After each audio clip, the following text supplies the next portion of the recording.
Bom dia, presidente. Bom dia.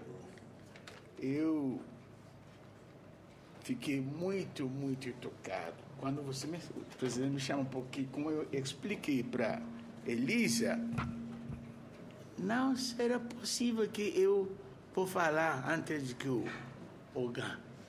grande homem Soyinka. Então, saiu bem, dessa maneira. Ele falou, mas eu tenho grande tentação de fazer alguma coisa, mas não vou fazer, mas só para dizer, antigamente, na minha infância, lá na Costa de Uru, temos um parlamentar. Cada vez que chegou para ele falar no parlamento, ele falou assim, tudo que eu tenho que dizer... Agora começou seu tempo, vai tranquilo.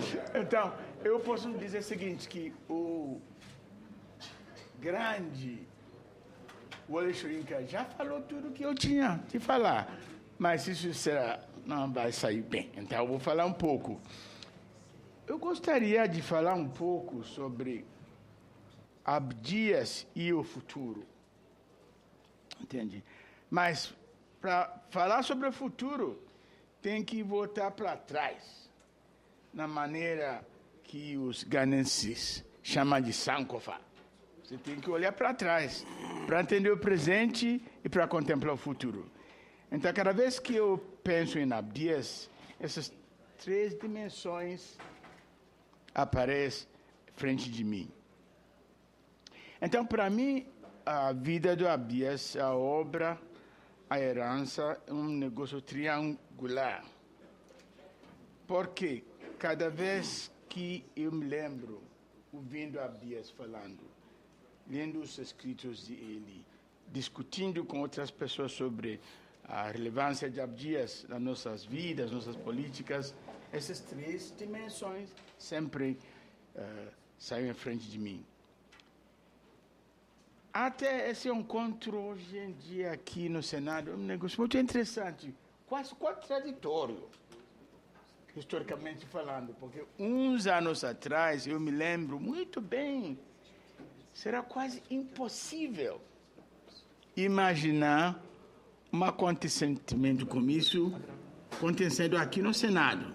Porque nessa época, o nome de Abdias, a fama, a infama de Abdias, não foi de uma maneira que o Senado brasileiro vai dedicar um tempo para discutir isso. Então, por isso eu gostaria de reconhecer os trabalhos que o senador Paim fez e tudo vocês, Elisa também. Elisa lembra muito bem na década de 80, quando Abdias tentou de trazer o terceiro congresso das culturas africanas nas Américas para cá, foi um negócio muito complicado, porque nessa época Itamaraty não aceitou a responsabilidade de mandar o pedido para a Unesco, mas fica por aí.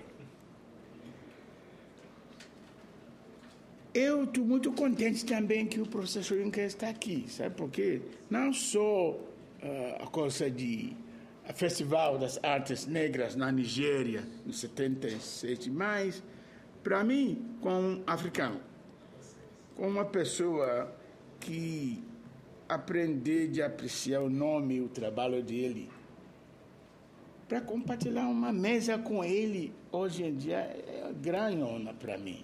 Então, eu gostaria to greet you. I'm just saying that it's a great honor for me to be here with you today. So, I say I'm just greeting you, and I'm glad that you spoke before I did. Okay, all right. Não, agora, como é que nós podemos repensar a posição do Abdias no contexto, uma palavra que o próprio Soyinka criou uns anos atrás, Ebibiman.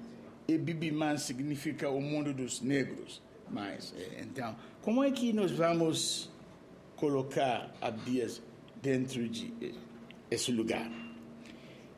Eu acho que a gente tem que pensar em termos dos tecidos de Ghana, tecidos da África. Edinkra e Kente. E cada desses tecidos tem provérbios, essas coisas aqui, e essa cultura, você não pode explicar um provérbio para alguém, porque todo mundo tem que fazer interpretação dos provérbios. Então, de vez em quando, se eu gostaria de fazer uma jogada com as pessoas, eu cito 3, 4 provérbios, sabendo que ninguém vai ter a coragem de me perguntar como é que você vai explicar esse provérbio. Mas eu não vou fazer isso com vocês. Então, mas falando com Abdias cada vez, esses provérbios foi uma coisa que eu sabia que ele admirou muito, porque para eles os provérbios, não só de Gana, mas de Nigéria, todos os países africanos, foi como um símbolo sabedoria africana e as consequências desses símbolos, os sentidos para o povo na diáspora. Porque eu acho que uma das coisas que foi, como se diz, hallmark, one of the hallmarks, um marco de Abdias era o pensamento dele que sempre foi necessário pensar local, nacional, regional e finalmente global. Então, ele sempre enfatizou o fato de que o Brasil, especialmente as relações brasileiras, não eram digamos, um padrão único. Foi necessário inserir essas coisas dentro de um contexto universal. E nessa época, quando ele tinha coragem de falar assim, não foi muito apreciado. Hoje em dia é mais fácil, todo mundo fala sobre Abdias, o que Abdias fez, mas eu me lembro bem, quase, eu me lembro bem, na década de 40, 50, 60, eu me lembro bem aquele encontro lá no Riverside Church, 79, com Abdias, com Lélia Gonzalez, com Leonel Brizola e Teotônio dos Santos. Hoje em dia isso aparece como um sonho, muitos anos atrás, porque foi antes da fundação de PDT. E só para vocês saberem, o Riverside Church, a igreja Riverside em Nova York, é um marco, é um lugar onde as vozes dos direitos humanos de várias partes do mundo eram ouvidas, e este era o período da ditadura militar, e o Abdias, com os outros que a Nani citou, estiveram num grande encontro lá. Ok. Então, eu falei sobre tecidos, porque tecido para mim significa a paciência, sabedoria e a necessidade de trabalhar.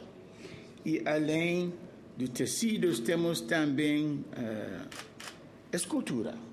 Então, eu penso na Abdias como 2 cadeiras de uma escultura.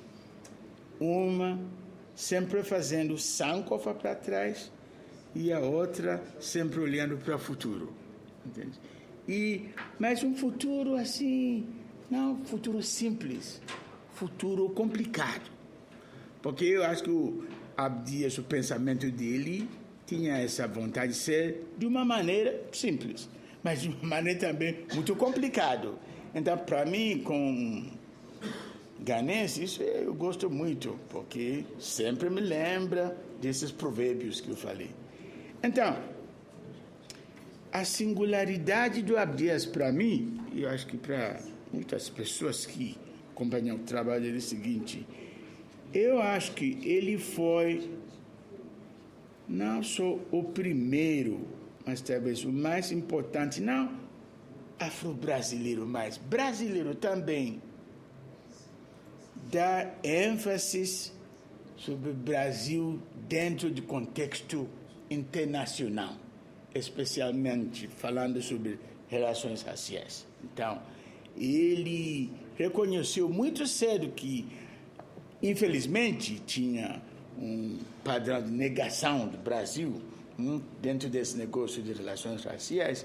Então, eu acho que ele abriu as portas as portas que hoje em dia nosso presidente Paim e outras pessoas estão caminhando até essas portas. Então, para mim, eu não tenho muita coisa nova hoje em dia. Provavelmente isso vai sair depois. Eu gostaria de agradecer a Elisa por esse trabalho, porque não é trabalho fácil, porque você viveu com Abdias tantos anos, e então, para escrever sobre ele, eu posso imaginar que foi difícil, mas saiu de qualquer maneira, saiu bem. E eu gostaria também de agradecer o presidente Paim e o Senado, porque para mim isso é digamos, demonstração de maturidade. Que o Senado brasileiro lançou um livro sobre Abdias, escrito por Elisa e o senador Paim, um gaúcho, afro-gaúcho de Rio Grande do Sul, está aqui agora. Você gosta do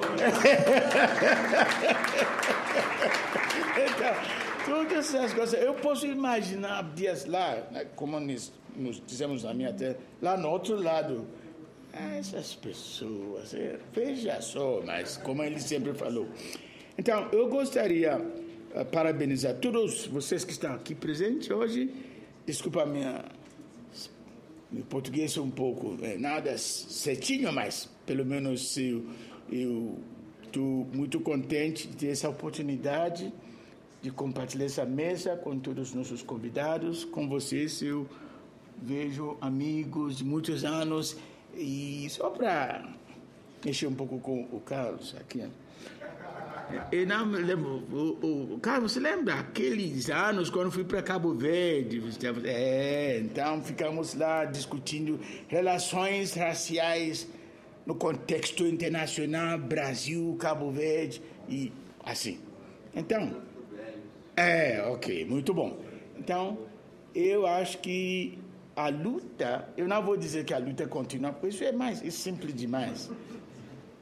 A luta persiste, a luta está aqui e nós temos a responsabilidade de lembrar tudo o que Abdias tentou de fazer, se ele realizou ou não, mas foi ele que abriu espaço para os afro-brasileiros e brasileiros num contexto onde o Brasil não tinha a vantagem assim, mas o Brasil foi obrigado a enfrentar as realidades como nós africanos, por exemplo, percebemos do Brasil. Então, muito obrigado. Tchau. Muito bem.